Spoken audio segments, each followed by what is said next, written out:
Kenya's biggest conversation, and the hot seat is filled by another person this morning. Our guest for this hour, standards come to the standard. I thought about this morning. I said, Kenya Bureau of Standards at the standard this morning, one standard meeting another. And that's the conversation that we're having this morning. Our guest is in the hot seat. Esther Ngari is the acting managing director and council secretary of the Kenya Bureau of Standards. She's here with us for our conversation this morning. And welcome to our audience on KTN Home and everybody who's tuned in around the world on our socials, on our live streams. Karibuni sana. Esther, good morning. Good morning. How are you?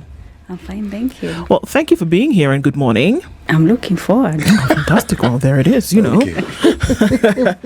So, we'll give the tea this morning, and then CT also going to welcome you in fine form with our daily proverb. Yes, our proverbs for the whole of this week come from the country of Kenya. No one can pass twice through the thighs of an elephant.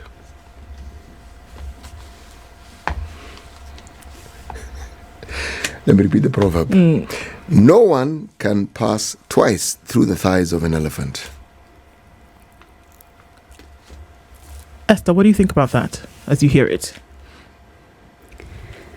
First, I'm wondering how one can pass through the thighs of an elephant. This proverb, I figured, requires a little interpretation, because when you write something, these proverbs, I deliberately determined not to tell people which part of Kenya they come from, so that as they listen to the proverbs, they themselves can figure out if they can piece together the meaning of such a proverb in probably proverbs that come from their community. Now, when I interpreted this, I felt that what they probably meant was no one can pass between the legs of an elephant. Yes. Twice. Yes. You may do it once, yes. And we're thinking the second time the elephant will know that's what you're doing and you may be in trouble. Yes. Yeah, clearly you have to...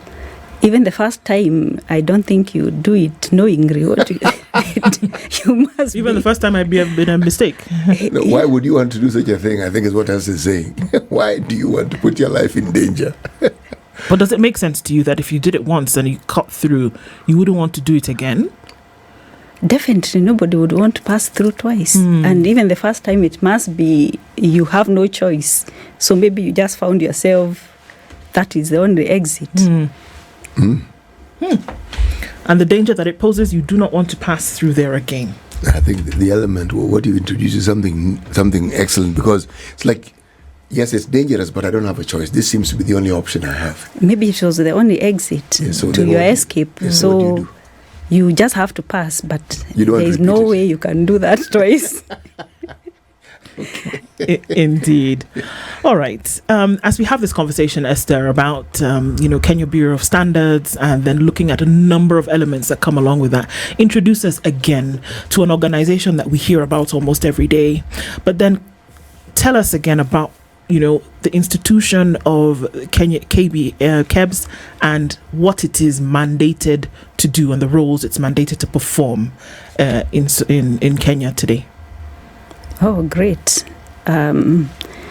We interact with Kenya Bureau of Standards in every aspect of our life today here in Kenya. Our mandate comes from the Standards Act, Cap 496 of the laws of Kenya. It ranges from standards development to conformity assessment, which includes testing of products, product certification, system certification, calibration of equipment, market surveillance of the goods within the country, training on standardization. So it cuts across every sector of the economy. And what we do, this is what we do every day. As you take that cup of tea, or that coffee, I thought it was the Assis. No, Assis has its time. It's coffee time. In the next hour, I'll be drinking tea. Yes. Okay. Yeah, we are the ones who make sure that these products which are being used by the customer like you or consumer like you, they meet the required standardization from the standards for tea to standards of coffee, standards of the cement which is used in the construction industry. So we bring together all the stakeholders to make these standards or to develop these standards, and then we come in the implementation part of it. And we also give the product certification. It's a whole process where we get into the industry, to the factories. We make sure that they are producing the products as per the standard.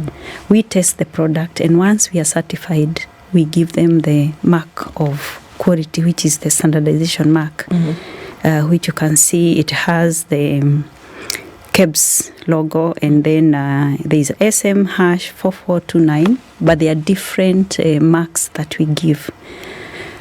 So one of them is the standardization mark, which is a mandatory mark for all products which are in sale in the country.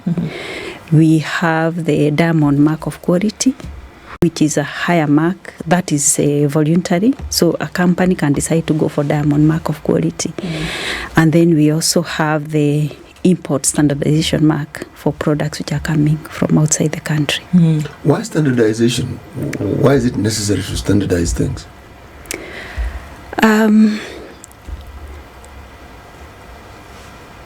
Can you imagine a situation where we are producing tea in the country and there is no standard for tea? It would mean that everybody is making tea. They can decide to cut corners. So standardization is very important because it makes sure that everybody who is producing that product meets the minimum requirements. And it protects the consumer from substandard products. So a standard ensures that there is a minimum requirement has been set, it's documented, and therefore everybody producing that product has to meet that minimum requirement, which is now the standard. You can produce a higher standard, but there is a minimum requirement. Right. Yeah. So when you have a seal, the KEBS seal, it means the Kenya Bureau of Standards has understood, documented, and certified that those standards have been met. Yes. When you find the S mark, the standardization mark, Yes. you have called it a seal. Yes. It is a mark. It's a mark. It's a mark of quality. When you have the mark on your product, Yes. it means we have gone through the entire process and we have allowed you as a manufacturer to use it on your product. Okay. Have you ever had any cases where that mark has been part of a product and yet the product doesn't actually meet the standards that had been set? Yes, and I will explain Yes. how that is likely to happen. Yes. The process of giving the standardization mark is that you will do an application. So you'll come to the bureau or you'll go online. These days we are automated. So you go online, you make an application for standardization mark, you make the payment required, you fill the forms. Once you do that, then an officer will be assigned to your factory, depending on what factory you are in. So if you are in food, you'll have a food specialist. If you are in electrical, you have a specialist in that area. And they'll come to your factory. We have a scheme of supervision, which specifies all the things you are supposed to implement as a factory. And we'll come and we will inspect your factory to make sure that you have the quality control aspects within the factory. You have systems in place. We'll check that you have met all the minimum requirements. And we'll also pick samples from your factory to bring them now to our laboratories for testing. And once we test and we are satisfied that they have met the requirements of the standard, is when now we'll come back, you'll sign the scheme of supervision. This scheme of supervision, what it states is that you as an industry or you as a manufacturer, you will consistently produce your products to the required standard. And this is very key because KEBS will not be there at the end of your production line to check every product coming out from your production lines. Yes. But you as a manufacturer, you have committed, it's a contract, you have committed to produce your products in accordance to the standard, consistently meeting the standard. Okay. And therefore, what we expect is that when we come to the market, because also we have the arm, which is the market surveillance, which normally goes to the market just like any other consumer. So we'll go to the market, we'll buy your product. Yes. If it is tea, if it is maize flour, if it is the cement, if it is the electrical cables, we'll come and buy the same way you will walk to the supermarket and buy or any other outlet and buy as a consumer. So we buy and we go and test. It is expected that if your product has the standardization mark, then it will meet the requirement of that standard. And this we do to make sure that we are protecting the consumer. Sure. Because the consumer has to feel protected, and we are the only ones who can do that. So we will go test, and just to ensure that you are consistently meeting as per the contract that you signed with us. If we find you haven't met, if your product fails, what we do, we come back and first we seize the product that is in the market. We seize all that product because it will then expose the consumer. We also go ahead and write to the manufacturer to do a product recall for all the products that have been produced of that batch that has failed. In addition to that, we will come and supervise that recall to just make sure that if you have said on this particular day, because the products have a batch number, that batch number should say that on this particular date I produce 100 units of this batch, and it is the batch that has failed. So when we come now to do the corrective action, we make sure that you have recalled all the products that were produced of that batch, and we come and now test to make sure that that product is either okay or not okay. If it's not okay, then it will go for destruction. We go ahead and pick other samples from your stores to check the extent of this non-conformity. And we also check your raw materials, because sometimes it is the raw material that has a problem, and maybe you are not doing your quality control checks within the factory. So we will check to make sure that the raw material is okay, your production lines, what you are producing is okay, and what is in the store is okay. If we find any that is not, then we will make sure that that product is destroyed, because it cannot go to the consumer. Okay. Now, looking at a product, you're going to look at the mark, the S mark. Before, it used to be a sticker. But then, of course, with technology and digitization now, it can then be, should I use the word, infused or put into your labeling.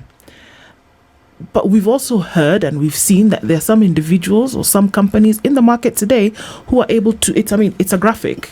Anybody can do it on a computer and have it on your label and put it on the shelf. How then can you guarantee that every product that is on the shelf today with this S mark has actually been through the KEBS process? How can we be sure, or can't we? There's a way we verify this mark. You notice the mark has a number below it, which is written SM hash and a number. That is a permit number. And if it's a diamond mark, it is DM hash and a number. If it is an imported product, is ISM hash and a number. So we have a program which we call Wajibika na KEBS. It's a program that tries to inform the consumer on how to go about verifying this S mark. And what you do is that you take this number, SM hash, like for this particular one, SM hash 4429, you send it, you send an SMS to 20023. Then once you send that SMS, it should bring you back an immediate response, and it should have the details of this product. Okay. And the details should include black tea, the brand Assis, yes, the brand Assis, who the manufacturer is, which in this case is Kiptagich Tea Estate. Yes, it should show the Kiptagich, and then it should show the permit date.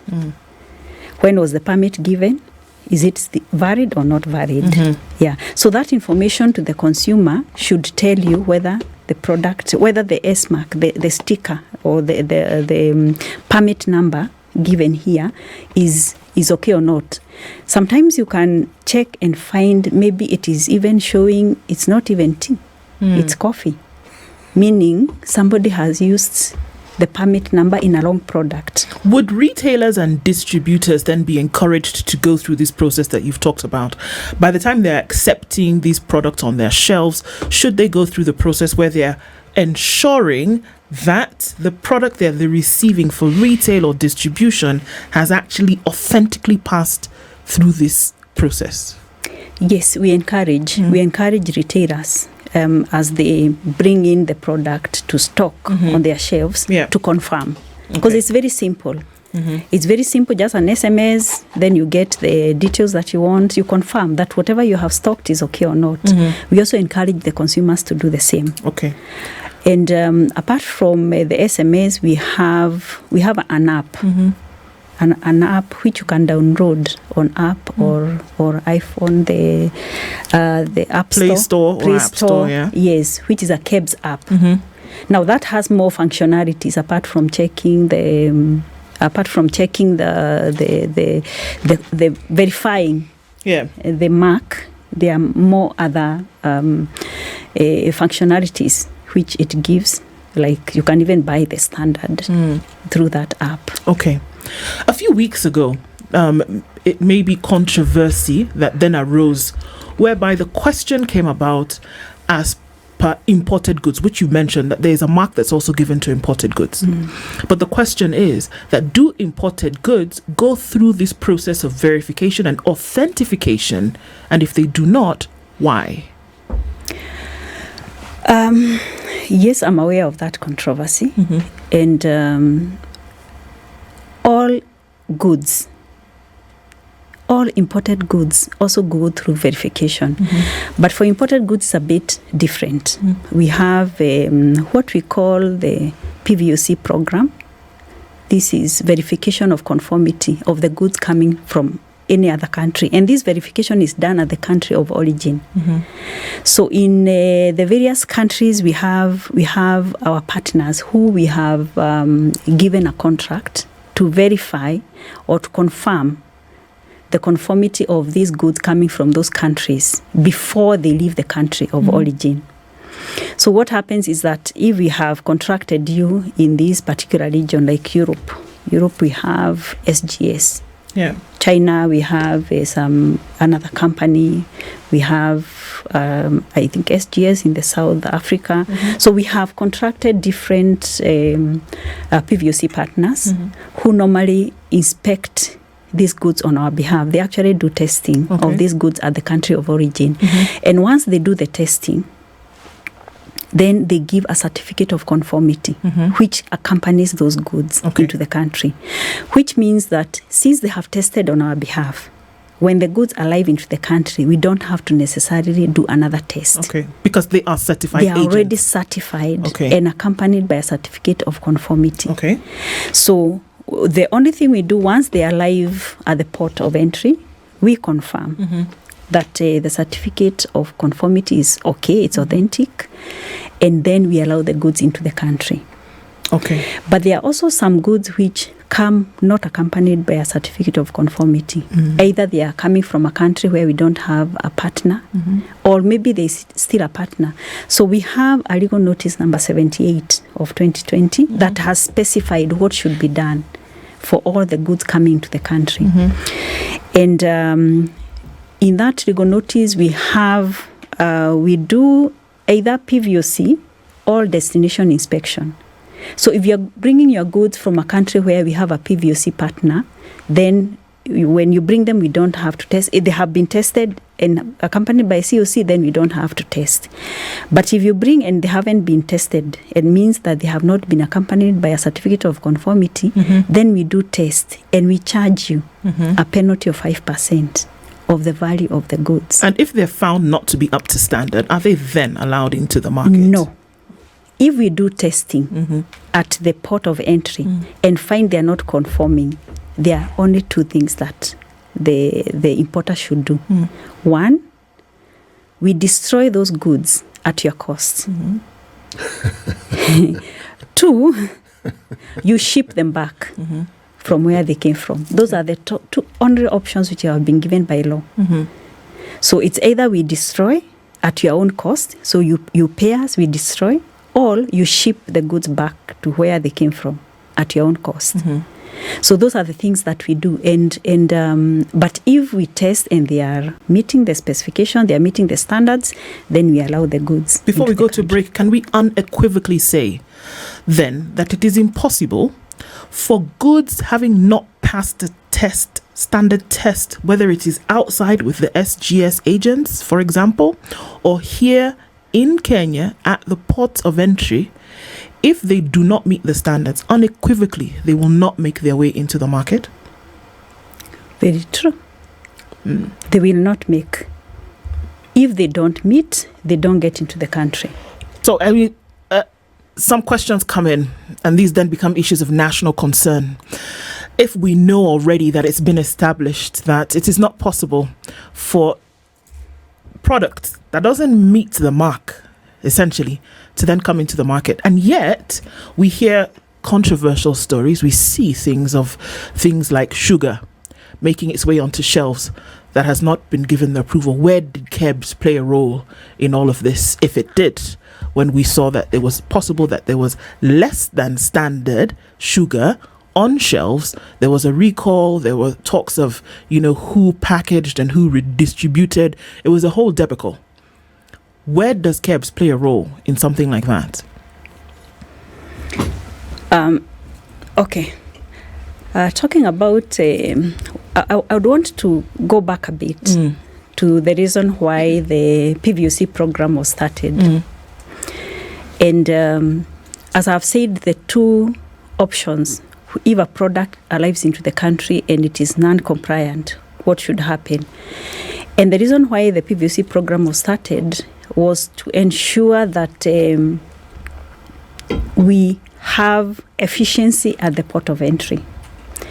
So if the product comes from the country of origin and it has already been tested, it's accompanied by a COC, a certificate of conformity, it means that once it arrives, it just gets direct to the market. But if it doesn't, then there is the process of sampling, testing, and that can take a bit of time, which means then maybe the efficiency or the time taken by this product at the port of entry can take longer. And if the product happens to fail, then it means either the product will be destroyed within Kenya or it will be shipped back. So it's a whole process. Okay. So that is one of the reasons why the PVOC program was key to fast track the process at the clearance at the port of entry. But we also find, as you have said, some products come and then maybe when they are in the market, then an issue arises. One, I may not want to comment much on the issue of the sugar, and especially because it's something, the recent issue is still in court, so I may not want to give much information on that.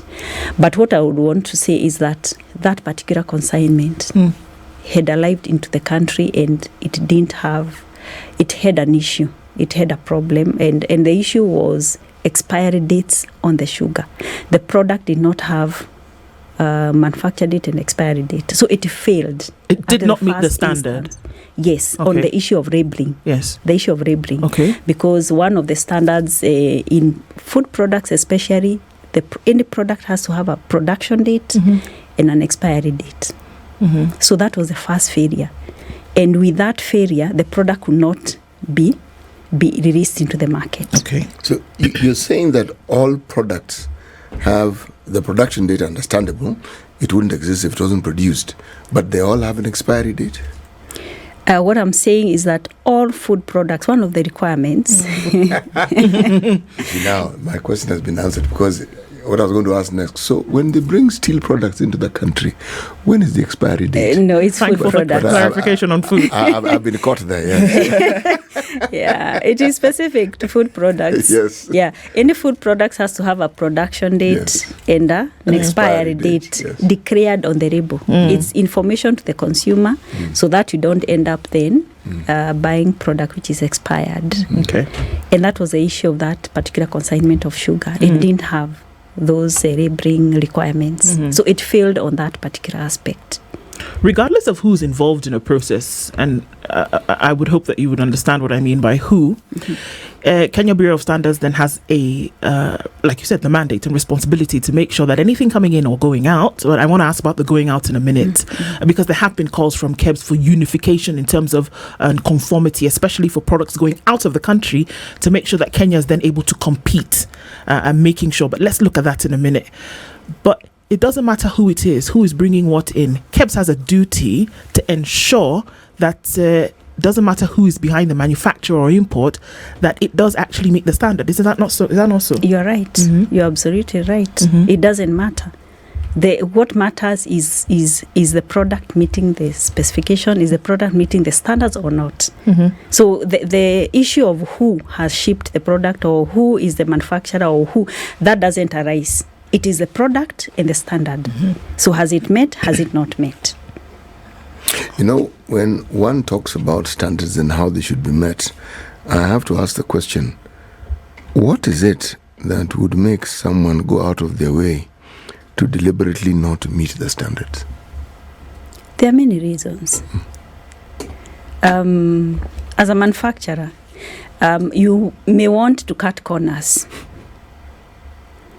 You realize that a substandard product you will maybe reduce on the quantities required, the quality of what is required, so you use substandard product to produce a substandard product. So it means that you are doing it to cut corners and to offer a cheaper product maybe at a higher price because you are competing at that level. And a standard normally helps to level the playing ground for all manufacturers. So when you say the standard is this, the standard for tea, black tea is this one. So everyone producing black tea has to make sure that then they meet the minimum requirements, and therefore there is no one who is playing the other. They have a normal, a level playing ground in the market. Does your mandate go beyond foodstuffs? Every product, all the entire sector. Including roads?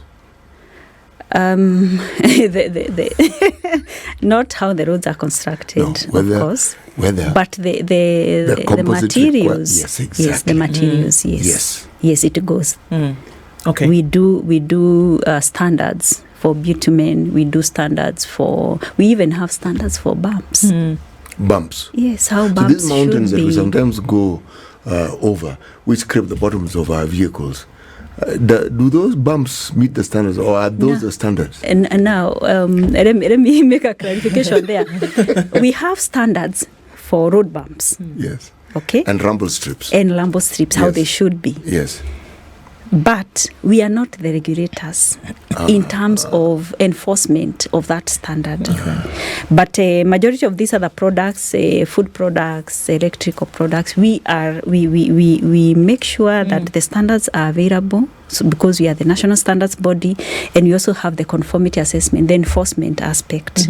So we also do enforcement. But there are some of these others that we are not the regulator. Yeah. We are not the enforcers. So who are the regulators, say, for roads? I'll tell you why I'm particularly interested in roads. Because of what it costs. Yes. Because if it costs what it costs in Kenya, which, if you look across the region, is a multiplication of what it costs elsewhere, then I would expect that those roads would last for a very long time. They don't. So this is why you see I'm on this issue. Every time we talk about costs, we are told they meet the standards. That's why they cost what they cost. Now, I would assume that with the cost and the standards, then there are certain guarantees that we should be assured of. For instance, the longevity of that product. How long should it last if it's going to cost that amount? When should we expect to be able to start repairing it or do repair work? Because these aren't, it isn't a consumer product that you consume today and it's over. Yes. So the duration of time it's supposed to last is supposed to, should we say, distinguish the reason why it is that it costs what it does. And you know, what you're talking about actually also answers the question you asked me before. Oh dear, I'm asking and answering my own question. Yes, you answering your own question. The one on why would anyone want to not to meet the standard? The roads one is a bit obvious in my mind. It's obvious, yes. Because if you're supposed to have this thickness of this material and this one and this and the road one, must be this wide. And the road must be this wide, has to have. So if you don't meet that, it means you are cutting corners. You've cut corners to reduce your cost of production or your cost of delivery of that particular road. And there's an implication on the user. At the end of the day, yes, then the road will not last. Right. Yeah. Now, coming to your question, who are in our country, we have different agencies who normally do enforcement of roads. Yeah. So, but we are not. Do those agencies also meet the standards that are required for regulators? Because there must be standards for regulators. Yes, they do. They do. They do. That's why they are government agencies. Well, not being government agencies and meeting the standards. Different discussions. There's also been a discussion, and I want to look at, so we've looked at what is coming in, what's being consumed, used within the country. KEBS also plays a role when it comes to a national outlook and then a global outlook when it comes to products. There's been calls from KEBS to have a standardization unification. What does that mean exactly then when it comes to product that is manufactured in Kenya and then for export? Let's look at it vis-a-vis a government that now is insistent on manufacturing and saying, let's find a way to grow our economy by sending a lot more products out for export. KEBS has said, how about we have a unification of standardization? What exactly does that mean and how would it affect product from Kenya? I would put it in a different language, maybe in the standards language, harmonization of standards. Okay. I believe that's what you're talking about when you say unification. Harmonization of standards, what it means is that we have a national standard, and this is maybe a standard for Kiondo. Okay? So when you have a standard for Kiondo, which is a national Kenyan standard, it means that Kiondo can only be sold within Kenya. Okay. If we do harmonization of that same standard within East Africa region, so that means all the 6 countries of East Africa have come together. The national standards body have come together, have agreed, discussed the stakeholders, all the stakeholders, because the process of standards development it does not just happen within the national standards body or KEBS in Kenya.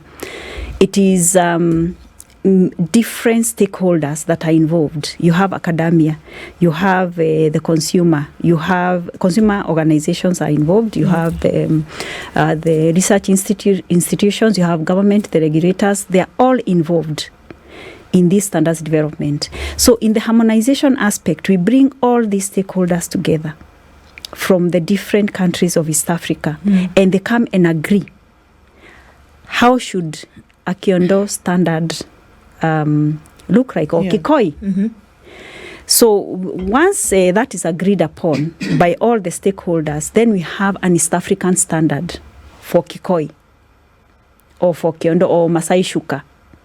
So once we have that as an East African standard, it means that local person, that micro enterprise who is making kiondo, that mama in the village making kiondo, as long as you meet the standard, then you can be able to send your product within East Africa. Okay. And for East African community, it's a free flow of trade. There is no other testing or certification done. As the product goes to Uganda, Tanzania, Rwanda, Burundi, DRC at the moment. So you don't have any other certification that is required. You only need the S mark, the standardization mark from KEBS. And we have, in the East African community, we have mutual recognition of marks. So all the partners in the East African community, we mutually recognize each other's mark. So as long as the product has the standardization mark, the S mark, the KEBS mark, then it can sell within East Africa without any further testing while it is crossing the borders. Then we have harmonization at the regional level. And this is what is supporting the African Continental Free Trade Area, the AFCFTA. And we have the organization of African, the also African Region Standardization Organization, which we host it in our country, in Kenya. It's in charge of the 42 members of also within Africa. Now, the harmonization of standards at the African level, what it does is that, what it means is that we have now all the African countries who are members of also come together and they agree on that standard. We still take the Kikoyo Masai Shuka standard. So if we agree that all the African states then come together and agree that this is the standard we want, and they agree on the parameters of that standard, and then it's harmonized within Africa. Then that mama in the village making this kiondo can sell the product within Africa. So it is widening the market. So what harmonization of standards does, it widens the market. So you come from the 55 million Kenyans who are able to buy using the national standard. Then you come to, if it's an East African standard, you can sell within East Africa. If it's under the AFCFTA, you can sell in the bigger market of Africa. So the harmonization of standards normally expands the scope and the market that our people are able to access. And to access and to take their products into. All right. Let's come back into one of the things that you had mentioned before, which is a pain point for a number of people. You talk about the fact that, you go through the process of standardization for products. It'll be put on the shelf, you will begin to sell. KEBS will do a random check every now and then, go buy the product and make sure. And then you find, actually, you know what, you guys, you're not up to scratch. You ask that this product be recalled, and you ask for it to be destroyed. Who makes sure it's actually destroyed and that same product does not make its way back to the shelf with a different batch number? Okay. The process of market surveillance does not just end at the seizure, where you seize the product. What we normally do when we seize the product from the supermarket, for example, maybe we have tested maize flour in the market and we have realized it has high aflatoxins. So we will identify the batches. We go back to that supermarket, we pull out all those products from the supermarket and we put them in our custody. Actually, we take them to KEBS, to our warehouse within KEBS. And then we go back now to you, the manufacturer, and we tell you this batch has failed. We want you to do a recall. We supervise that recall and we make sure that you have recalled all the products. Hopefully they haven't been consumed. So we make sure you have recalled all that product and you put them together. We come and verify. You produce 100 units, you have recalled 90 because 10 maybe had already been consumed. We will take custody of these 90 and ensure they are destroyed. And we supervise the destruction at your cost.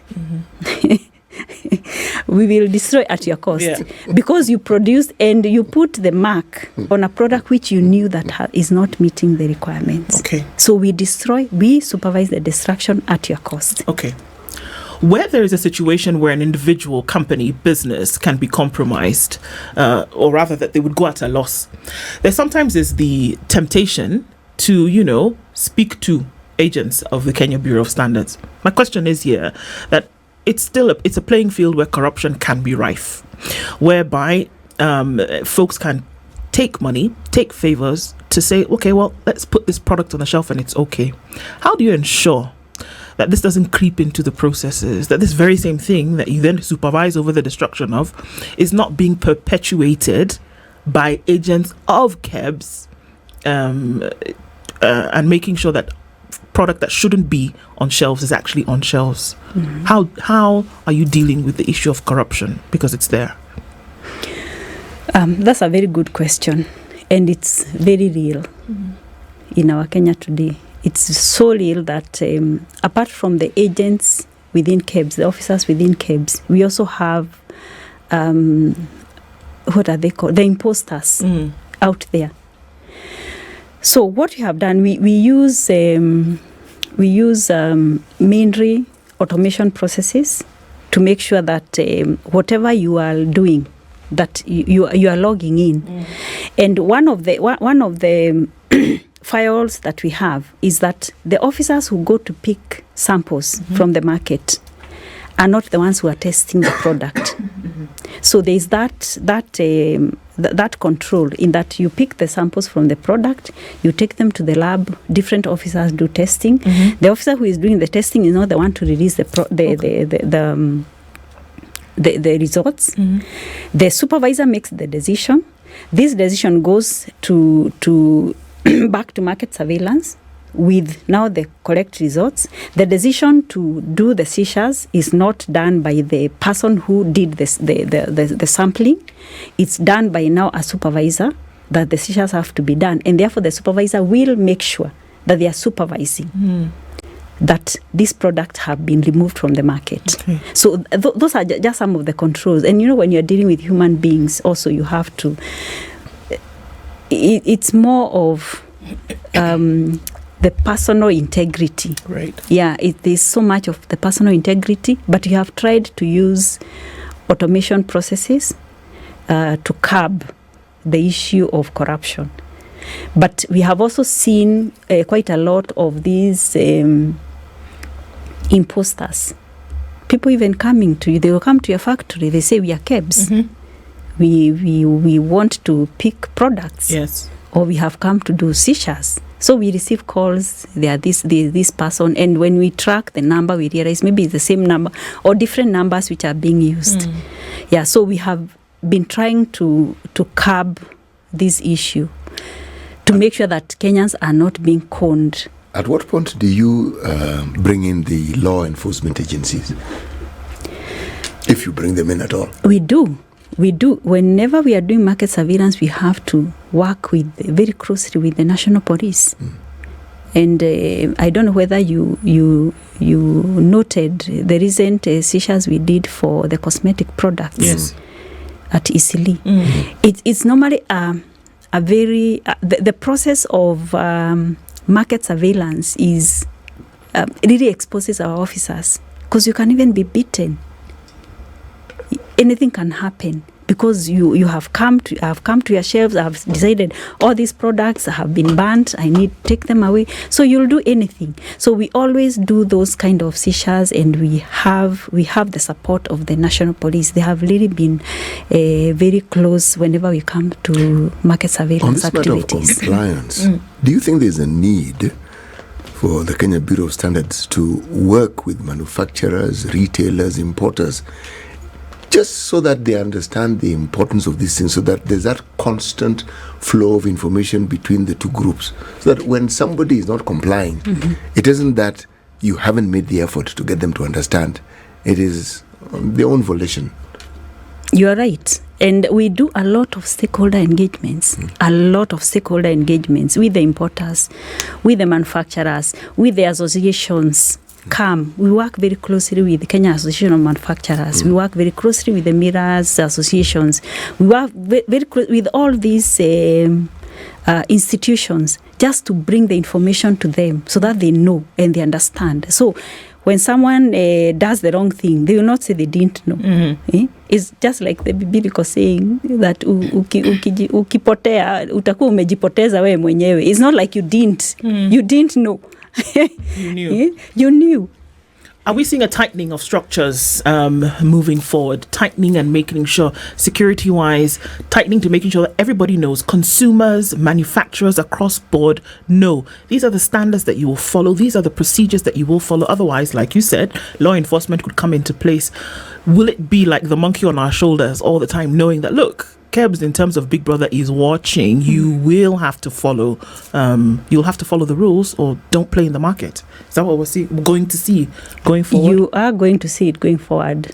It's we are making sure that everything that is happening within the country, and we want to get to that safe place where the consumer don't have to worry. You know, when you go to the supermarket to buy your stuff, you don't have to worry, is this one okay? We didn't have an issue. We want to get to that safe place where our consumers feel safe. Yeah. Our industry feel that we are also there. Our presence is there.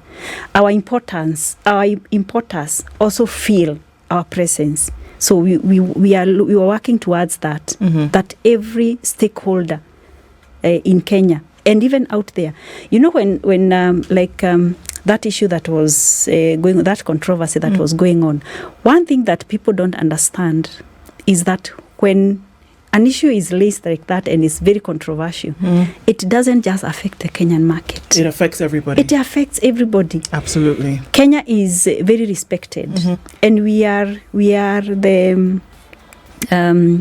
majority of goods actually come through Kenya. Yeah. So when we raise issues, doubts within our institutions, what does it do?